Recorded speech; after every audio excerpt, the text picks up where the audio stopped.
Good afternoon, everyone. Welcome to again another virtual stakeholders meeting for the Fishtown District. For those that don't know by now, I'm Mark Colazzo, the Executive Director of the Fishtown Bid. Also with us today, we have my very talented coworkers, Kay Anderson, a Director of Operations. Hi, Kay. And we also have Randy Sherwood, Office Manager / Marketing Executive. So we wanted to take the time today. We've had a lot of success with these virtual meetings, bringing resources and people to our stakeholders to help them get through and find resources through the COVID-19 emergency, to help them, well, to be honest, make sure our businesses survive and thrive. And also this meeting was set up for a way to get a little bit of feedback back and hopefully find ways to work together. One of the things I want to start off with before I get into my little agenda and let the staff talk, we're lucky today to be joined by Joshua Stratpainer from the Department of Commerce. Hi, Josh. Hello. There you are. So if you can, Josh, I mean, we're lucky for everyone listening that the Commerce has been such a great partner to us in trying to really be on the cutting edge of not just getting resources, but now we're starting to talk, we're hearing the word restart, and that gets me excited to hear. And Josh, if you could kind of give a little bit of some commerce updates and also talk about what you'd like to hear from us regarding the restart program. Sure. So I'm just going to give a brief overview of kind of where we are right now with our framework, the way that we're envisioning the ongoing response to this crisis. I don't know if you saw that just today we had a formal announcement of the wrap on our small business relief fund. So it's great to have that closed up. And of course, we wish that it was many, many times the size that it ended up being, but we're glad to have made some level of difference in light of the massive amount of need that is out there. So we hope that continues from other avenues and other agencies, that we were able to maybe inspire some of that and bring on more than would have happened otherwise. So we're pretty proud of it and glad to be announcing some of the recipients, and yeah, just happy to have that closed up. So I guess that leads us into thinking through our framework for the ongoing management of this crisis. And we've been calling it the 4 R's, and I'll just go over that real quickly. The first one is respond. The second one is restart. Third is recharge. And fourth is reimagine. So, you know, we can think of these in, you know, some level of hierarchy or some level of, you know, time-based movement. But we're also, you know, aware that we need to be thinking through all of these, they aren't just phases, they're also, you know, all kind of happening concurrently. So we're concentrating on all of them at the moment, but sort of gradually moving more or less from one to the other. So obviously that small business relief fund was the respond, right? So that was the emergency level help and assistance that we're giving to our businesses. We're starting to come out of that. Obviously, there's still a lot of assistance that our businesses need. We're transitioning more to thinking of how to help with pointing to other resources, and then just providing some clarity and some guidance on the flurry of regulations that continue to evolve day by day or even hour by hour. So yeah, we are moving now more into this restart phase of it. We're concentrating on thinking of ways that we can build more confidence in the market moving forward. Things have kind of settled down a little bit. People have found their rhythm a little bit more, and we want to help support the rebuilding of that. You know, try to continue some of that momentum, the demand for restarting, supporting these businesses as they adapt to the new conditions that we all live in right now. So it's really concentrating on rebuilding that market confidence, rebuilding consumer confidence around issues like safety. Obviously, the key one there.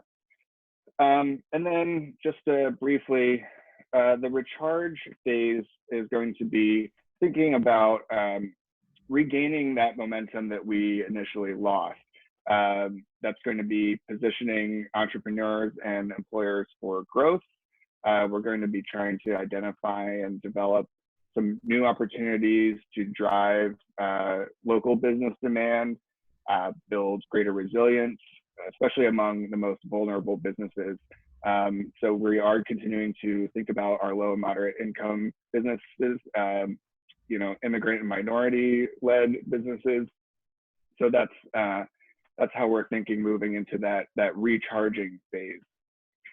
And then reimagining is going to be more of the thinking through some of the policy solutions, or especially innovations.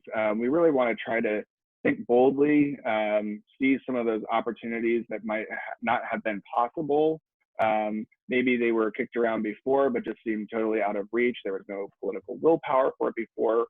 We're trying to think through ways that we can maybe now implement some of those things that we were always dreaming about, always on the wish list, as well as amplifying the strengths that we have sort of innately. And obviously, we're trying to do all of this through the lens of equity. So we want to ensure equitable growth for the future and ongoing. So this is really a reimagining and a reinvention of current industries and jobs, and trying to use this as a time to make them future ready. So, I've been thinking a lot about, Naomi Klein talks about the shock doctrine, and I've been trying to think of ways that we can, sort of think of policy shifts that would provide a kind of shock doctrine for good, something that we can use the momentum from this time period to push further into benefits for the city as a whole, and not just a few. So that's where we are at the moment, and happy to try to answer any questions about this. This is still a developing platform, but we're excited about those details filling in as we move forward. Josh, I have a quick question, and I'll certainly let some of my staff jump in as well. And I love the 4 R's. Are any of the R's a concept based around the changing of the color designations from the Commonwealth to yellow and so forth? Yeah, I guess we would think of this as somewhat independent of that. Obviously, it's related, but I don't think that we're necessarily conditioning any of these on what kind of color phase we might be in. Obviously, points of relation. We can't do certain things if we're not in the yellow or the green phase of things. But we're trying to anticipate what's happening right now and use this framework to do that, and then also be planning for the future when we are in that green phase, which will hopefully be sooner rather than later if everyone continues to practice good social distancing norms and wear those masks. We don't have any particular relation to that, but are more using this as a way to strategize for our own municipal concerns.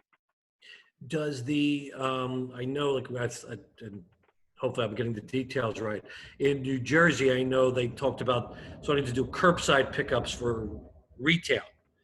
Have you heard anything about Philadelphia being in the realm of doing something like that? Because I know, I think our food industries have sort of, as you said, settled in to a delivery or take a pickup. But I think some of our retail would certainly be open to that as well. Yeah, definitely.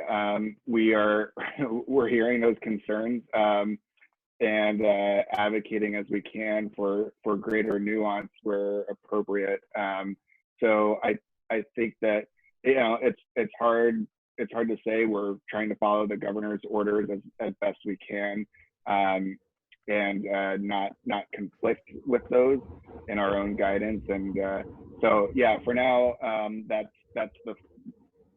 the system that we're using to determine our own response to those questions. But yeah, it is something that we're well aware of, and we're hearing, and we're trying to see what can be done. So unfortunately, I don't have any clearer or more direct guidance with that than what's already out there. But we are listening to those concerns. Got it. Before I go a little further, talk about some of the things that we talk about. One of the things, for those that don't know, is Commerce has been great. Every Thursday, they have a weekly call for all of our the directors of the commercial corridors, and it's a great way to hear what's going on. As also as a way to share what we're doing and get ideas from each other. So I want to share a little bit of that, but I didn't know if Kay or Randy had anything that they wanted to ask Josh. Ladies, anyone? It sounds like a great plan. I like the reimagine. I'm not sure that I know exactly what is going into that. I don't know what your wish lists are, but I like the idea that, you know, there's a whole new something on the end of this. You know, and things are going to change. There's, you know, this is virtual, working from home, you know, online shopping, you know, is definitely taking on a life of its own. So that reimagine part is going to be huge in the future. Kay, how about you? Oh, sorry, go ahead, Josh. I was just going to say, yeah, you know, we don't have any special dispensation. We're not, you know, we're reading a lot of the same things that everyone else is, and gathering a lot of ideas right now. So, you know, a lot of what we're doing to prepare and under that reimagine scope is hosting listening sessions with different industries like the restaurant, and really just trying to do a lot of collecting of these innovative policies that we're hearing from other cities in the U.S. and even abroad. So, you know, things like what you guys are working on with the sidewalk seating. Obviously, we're hearing about that a lot right now. Street closures, but not just these sort of the mechanisms or the sort of public space only. We're not trying to stop there. We're trying to really do a deep dive and see what sorts of substantive policy changes can we make that will actually, you know, address things in a way that's not flashy, in a way that's behind the scenes, but causes real change. So, you know, thinking through some of the policies and regulations that you know, are well-intentioned, but maybe right now are much more of a burden and, you know, much more of a barrier to the kinds of entrepreneurship that we want to see as part of this recovery. So, yeah, we're collecting and examining everything, and we are going to try to make it comprehensive. Thanks, Josh. And just to piggyback something you just brought up, one of the things that certainly I know I'm proud of is a trend has sort of developed around the country of getting our restaurants opened up again, and how to do that safely, because obviously that's the most important thing. And we have been really investigating doing open seating outside.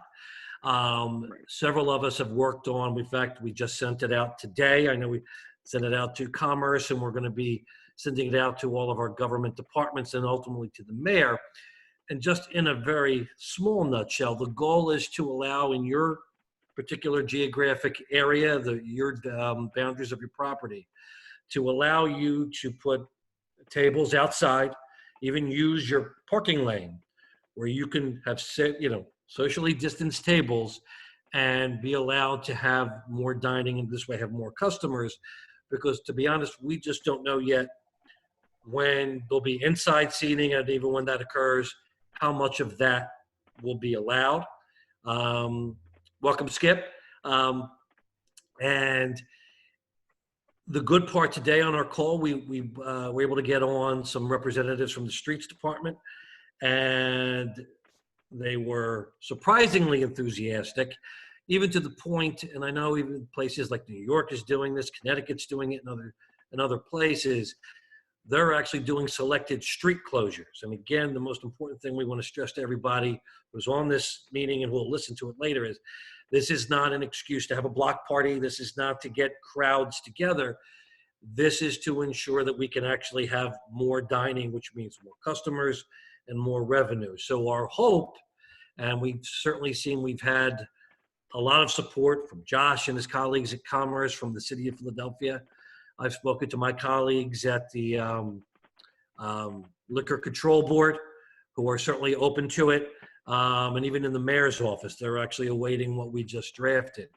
So our hope is that we will be able to get something, that sometime in the early summer, we might be able to unveil this. So we're anxious to do that. Josh, is there anything you wanted to add to that I'm missing? No, it's great. I mean, we're definitely supportive of these ideas, and I think they're great immediate solutions to some of those problems, especially as the warm weather increases, and winter will come, and we'll have to kind of think beyond that. So we're trying to do that at the same time, and use the momentum from some of these very visible solutions to help push forward some other innovative ideas. So we're also really excited about the high levels of advocacy around these sorts of ideas that you guys are doing a great job championing. I guess the Commerce Department is a little bit limited in what we can do on our own, so we really lean on you guys to help advocate for these sorts of policies that we can support on our end. And it's amazing to see just in general how many partnerships that already existed are being strengthened, and new partnerships are forming even within the administration itself. So so keep that up. It's great to see, and it's great to be a part of. Thanks, Josh. And just to move on to state level, Josh mentioned the advocacy. I've known John Longstreet, who is the CEO of the PA Restaurant and Lodging Association, for a while. We're very lucky that he's hosting a virtual stakeholders meeting for us and with us on Monday at 11 a.m. But they have been, in fact, I spoke to them yesterday, very active and engaged in just this very same concept. In fact, just for everybody who's participating and listening, there are 2 bills pending up in Harrisburg as we speak on the subject. There's House Bill 2506. That is to allow outdoor seatings in any areas that are designated yellow. That was sponsored by Representative Everett. That, I believe, came out of committee yesterday. So we'll see where that goes, but they're trying to move that. Also by Representative Everett, there's House Bill 2513. That is actually for indoor seating for restaurants, and he's actually pushing for 50% occupancy. I know there's been some conversations for less than that, 25, from what we are hearing from our folks. And again, safety is certainly a concern, but to make it economically viable, they're saying there has to be at least 50% in there. So we have certainly been working with our friends up in Harrisburg to try to move these things along and get this type of legislation passed to help our businesses. Couple quick things before I turn it over. Josh talked about the commerce grants, and they are certainly a help. I know from our call this morning, I think there was probably over 7,100 applications from throughout the city. I was pleased to see that at least about 10% of them came from our service area. So good job, everybody. I'm glad we were able to get that out. But like anything else, resources are limited, and they wanted to try to help as many as they could. So I think a little over 2,000 were granted. It's no reflection on those who didn't get it for why they didn't. But certainly I know there's going to be, I guess tomorrow, a list will be finally shown of all the recipients. And so we wanted to make sure that everyone knows. Also, one of the biggest struggles with financial things has been the Paycheck protection program. And I know, Skip, we've talked a lot of questions that you've had, and there's not always a lot of good answers. Even when we were fortunate enough to last week to have representatives from the Small Business Administration on the call to talk about it, every day it's evolving. One of the things I do want to make sure that all of our stakeholders and listeners and participants know is it's going to be very difficult if you have not applied yet to even find a bank that will take your application. From what we have seen, that when the initial stimulus money came down, not every bank participated. So they all had a backlog of applications when the second round of monies came. So that seems to be what they're dealing with now. Even places that came out like Lendistry, another lender called Cabbage, they filled up quickly. We were able to find some that are out of state that may still be taking. We'll try to get those to everybody. But if you've applied, stay in touch with your banks. We've just released some information this week that we got of what you're going to need to do to make sure that it's forgiven. If you have a specific question about that, get that to me so I can get that to our friends at the Small Business Administration. What I've informed and advised everybody is, if it doesn't say so in your application that you sign or your loan paperwork, don't do it. And that one of the questions came up, which was a reasonable one. If I intend to repay the loan, can I use it on a reasonable business expense? We're not sure, because the application is very specific of what you can use. So I've advised all of you that if you have a specific question of what you want to use it for, get it to me so we can get it out there. But the volume has been, as you can imagine, huge. Same thing with unemployment. Please let us know if you're not getting through, because they've opened that up now to independent contractors, temporary seasonal workers, gig workers. So they've been inundated too. It's not that they're not being responsive.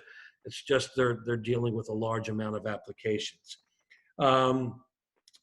Lastly, we have been, and I'll let Randy get into this at the end, we have tried to be, and this is one of the purposes for today's call, we have tried to be as active or proactive as we can in doing promotions to help all of you. We have launched our Fishtown Heroes Meals program, where we've encouraged everyone to buy meals for those from our Fishtown eateries, of course, for those people that are really on the front lines helping through the COVID-19 emergency. We've had a lot of success when we started it with the 26th Police District.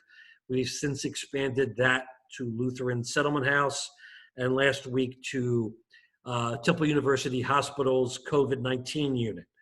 Please keep doing that. It's a nice thank you for those that are, working long and hard to try to keep us safe, and it does help our local eateries. We also did our 5 for Fishtown. We're still doing that. Get 5 $10 gift cards from 5 of our Fishtown businesses. Could be any one. The link is on our social media, Fishtown District. Randy will go through where to find it.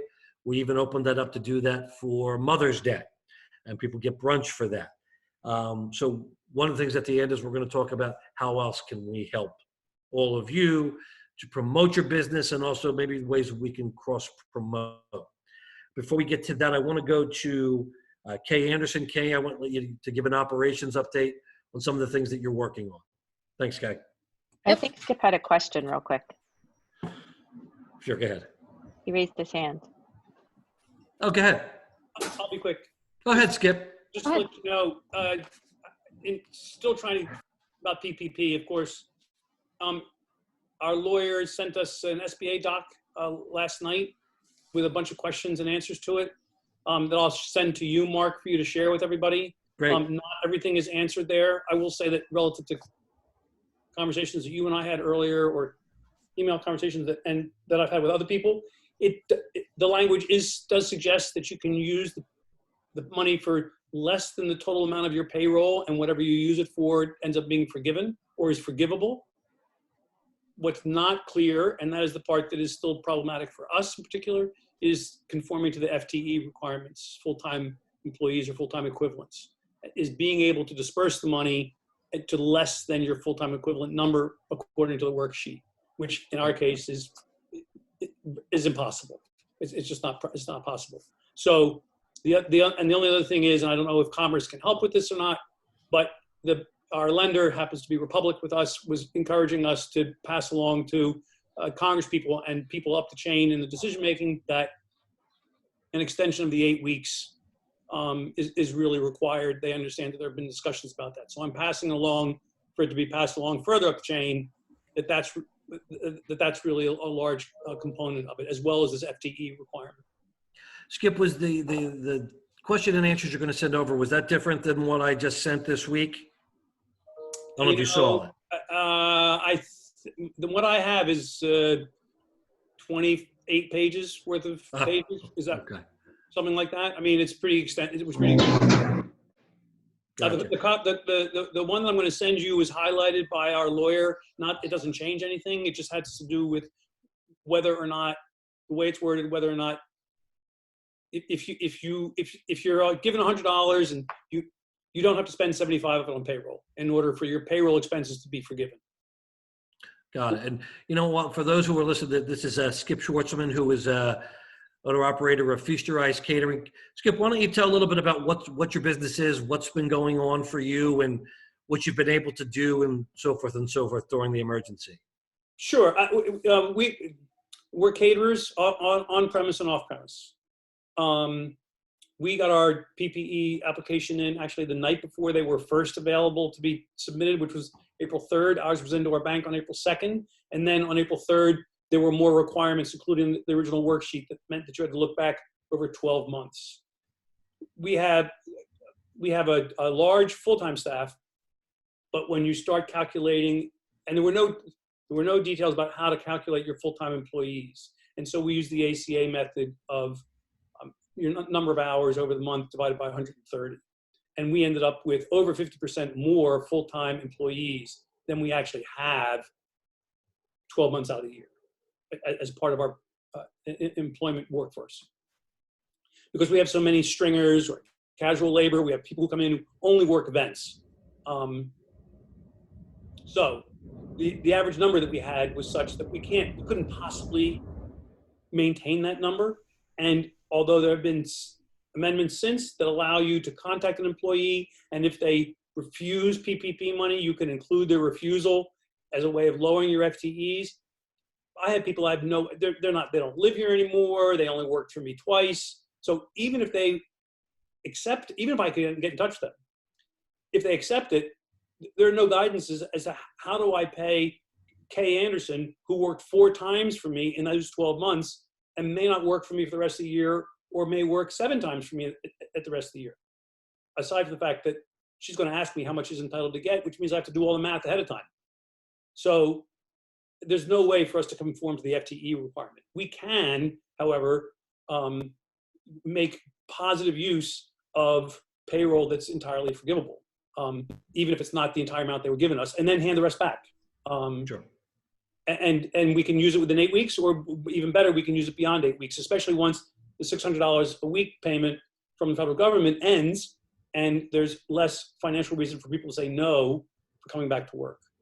Now you're still. So I'm sorry. Go ahead. And in terms of my business is even more. My business is similar to restaurants. We obviously feed people, but the similarities kind of end there, because for me, people having weddings, they're not looking. They're disinclined to say, well, I'm only going to invite 50% of the people I was going to invite before.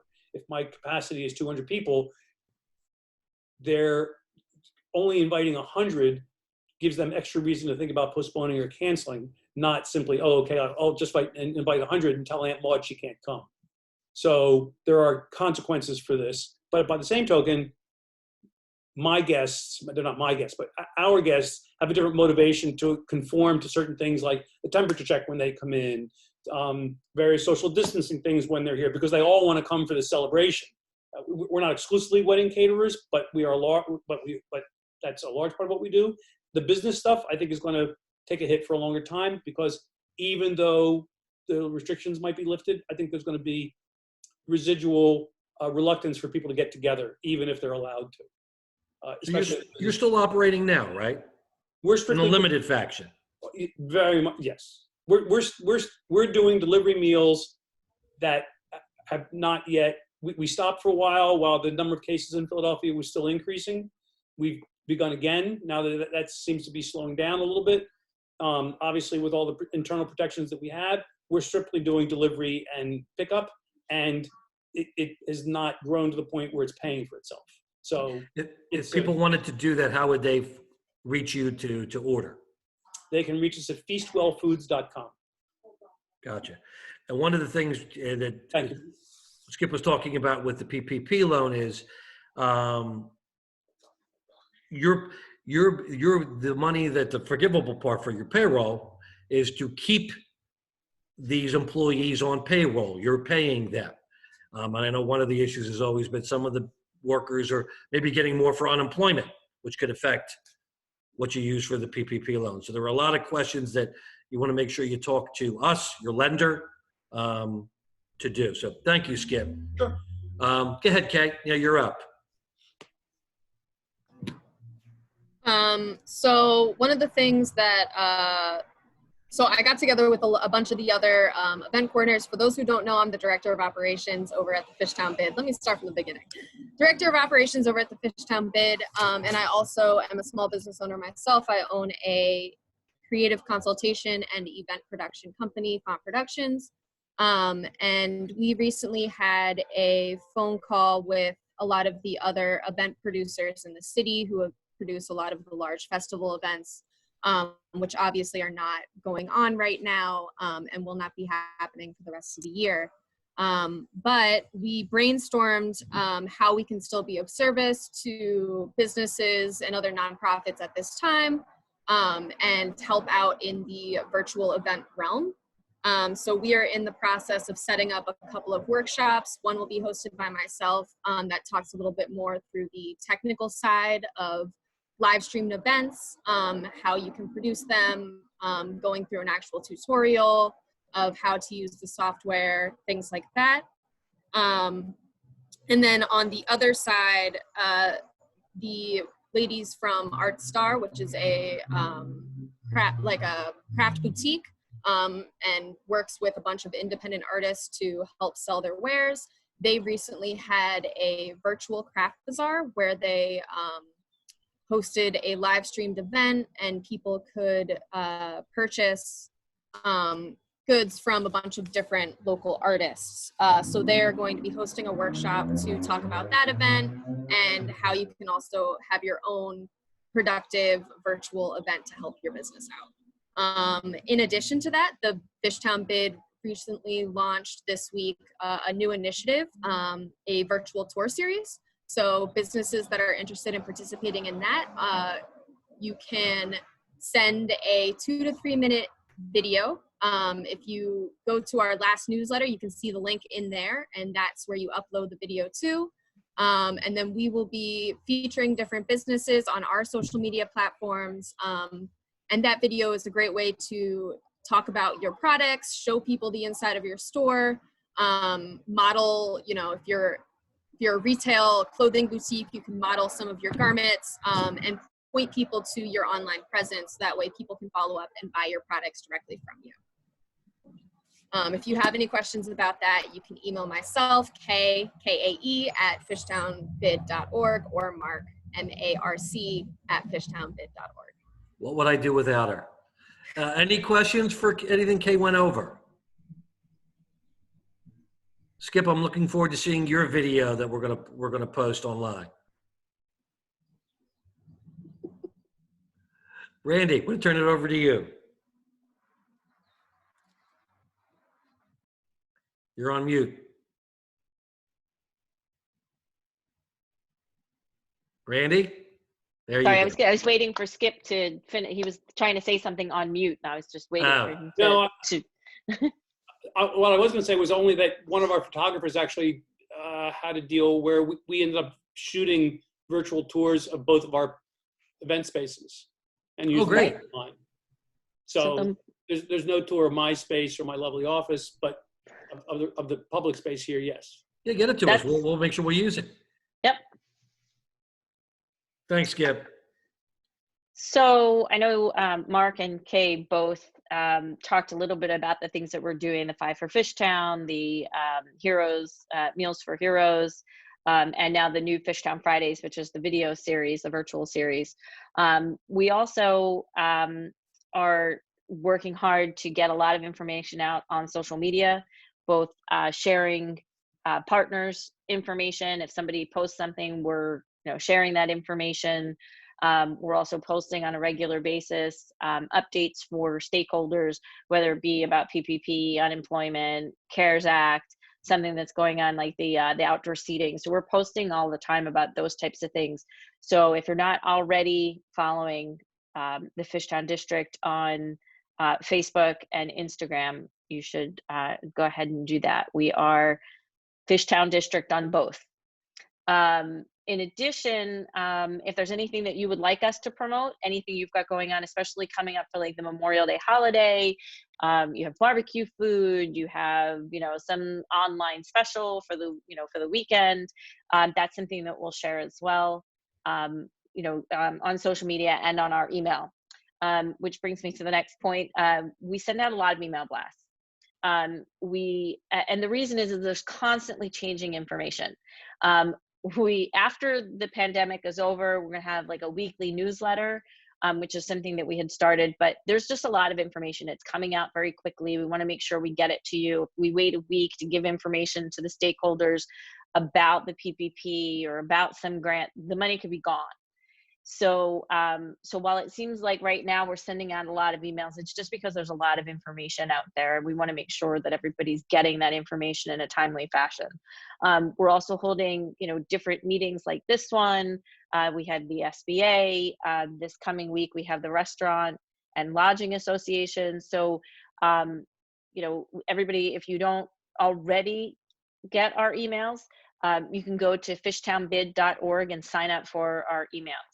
I think that I've got everything, but do you want to give, even in general terms, obviously, as a staff, we have not only been looking to how to be proactive in navigating these difficult times, but our restart and how to, some of the things we're thinking about to bring people back and tell people to, so yeah, I mean, be open for business. That is a big focus of ours here at the bid. We're looking at, like you said earlier, Josh, we're looking at that restart.